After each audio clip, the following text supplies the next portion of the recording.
you also will be numbered among them. And therefore invest your treasure with greatest caution, that it not be lost.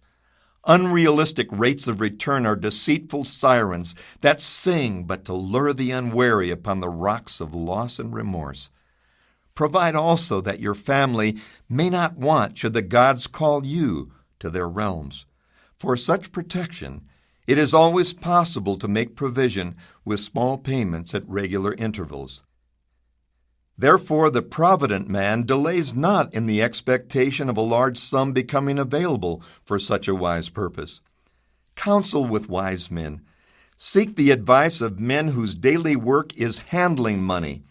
Let them save you from such an error as I made myself in entrusting my money to the judgment of Asmir, the brickmaker. A small return and a safe one is far more desirable than risk. Enjoy life while you're here. Do not overstrain or try to save too much. If 1/10 of all you earn is as much as you can comfortably keep, be content to keep this portion. Live otherwise according to your income, and let not yourself get miserly and afraid to spend.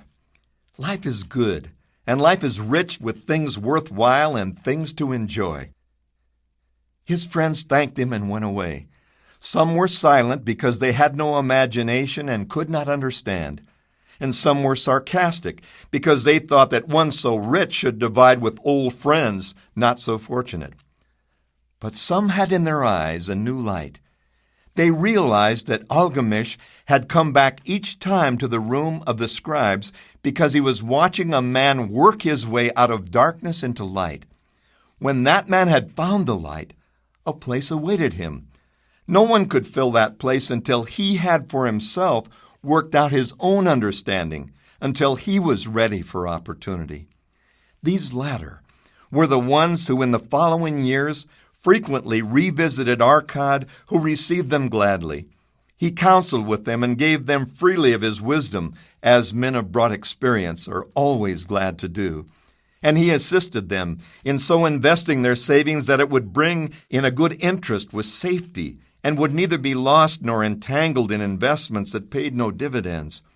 The turning point in these men's lives came upon that day when they realized the truth that had come from Algamish to Arkad, and from Arkad to them. A part of all you earn is yours to keep. In the next message, you'll learn the 7 cures for a lean purse. The glory of Babylon endures. Down through the ages, its reputation comes to us as the richest of cities. Its treasures as fabulous. Yet it was not always so. The riches of Babylon were the results of the wisdom of its people. They first had to learn how to become wealthy. When the good King Sargon returned to Babylon after defeating his enemies, the Elamites, he was confronted with a serious situation.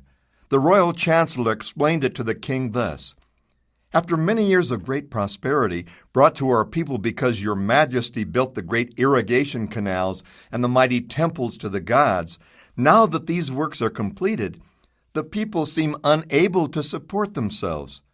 The laborers are without employment, the merchants have few customers, the farmers are unable to sell their produce, the people have not enough gold to buy food." "But where has all the gold gone that we spent for these great improvements?" demanded the king. "It has found its way, I fear," responded the chancellor, "into the possession of a very few rich men of our city. It filtered through the fingers of most of our people as quickly as the goat's milk goes through the strainer. Now that the stream of gold has ceased to flow, most of our people have nothing to show for their earnings." The king was thoughtful for some time, and then he asked, "Why should so few men be able to acquire all the gold?" "Because they know how," replied the chancellor. "One may not condemn a man for succeeding because he knows how. Neither may one with justice take away from a man what he has fairly earned to give to men of less ability." "But why," demanded the king, "should not all the people learn how to accumulate gold and therefore become themselves rich and prosperous?" "Quite possible, Your Excellency. But who can teach them?" Certainly not the priests, because they know nothing of money-making. Well, who knows best in all our city how to become wealthy, Chancellor? Asked the king. Your question answers itself, Your Majesty. Who has amassed the greatest wealth in Babylon? Well said, my able Chancellor. It is Arkad. He is the richest man in Babylon. Bring him before me tomorrow. Upon the following day, as the king had decreed, Arkad appeared before him, straight and sprightly, despite his 80 years and 10. Arkad, spoke the king, is it true that you are the richest man in Babylon? So it is reported, Your Majesty, and no man disputes it. Well, how did you become so wealthy? By taking advantage of opportunities available to all citizens of our good city, Arkad replied candidly. But you had nothing to start with? Only a great desire for wealth. Besides this, nothing. Arkad, continued the king, our city is in a very unhappy state because a few men know how to acquire wealth and therefore monopolize it, while the mass of our citizens lack the knowledge of how to keep any part of the gold they receive. It is my desire that Babylon be the wealthiest city in the world, and therefore it must be a city of many wealthy men, and therefore we must teach all the people how to acquire riches. Tell me, Arkad, is there any secret to acquiring wealth? Can it be taught? It is practical, Your Majesty. That which one man knows can be taught to others. The king's eyes glowed. Arkad, you speak the words I wish to hear. Will you lend yourself to this great cause? Will you teach your knowledge to a school for teachers, each of whom shall teach others until there are enough trained to teach these truths to every worthy subject in my domain? Arkad bowed and said, I am your humble servant to command. Whatever knowledge I possess will I gladly give for the betterment of my fellow men and the glory of my king. Let your good chancellor arrange for me a class of 100 men, and I will teach to them those 7 cures which did fatten my purse, than which there was none leaner in all Babylon. A fortnight later, in compliance with the king's command, the chosen 100 assembled in the great hall of the Temple of Learning, seated upon colorful rings in a semicircle. Arkad sat beside a small taboret upon which smoked a sacred lamp, sending forth a strange and pleasant odor. Behold, the richest man in Babylon, whispered a student, nudging his neighbor as Arkad arose. He is but a man, even as the rest of us. As a dutiful subject of our great king, Arkad began, I stand before you in his service. Because once I was a poor youth who did greatly desire gold, and because I found knowledge that enabled me to acquire it, he asks that I impart unto you my knowledge. I started my fortune in the humblest way. I had no advantage not enjoyed as fully by you and every citizen in Babylon. The first storehouse of my treasure was a well-worn purse. I loathed its useless emptiness. I desired that it be round and full, clinking with the sound of gold, and therefore I sought every remedy for a lean purse. I found 7. To you who are assembled before me, shall I explain the 7 cures for a lean purse, which I do recommend to all men who desire much gold. Each day for 7 days will I explain to you one of the 7 remedies.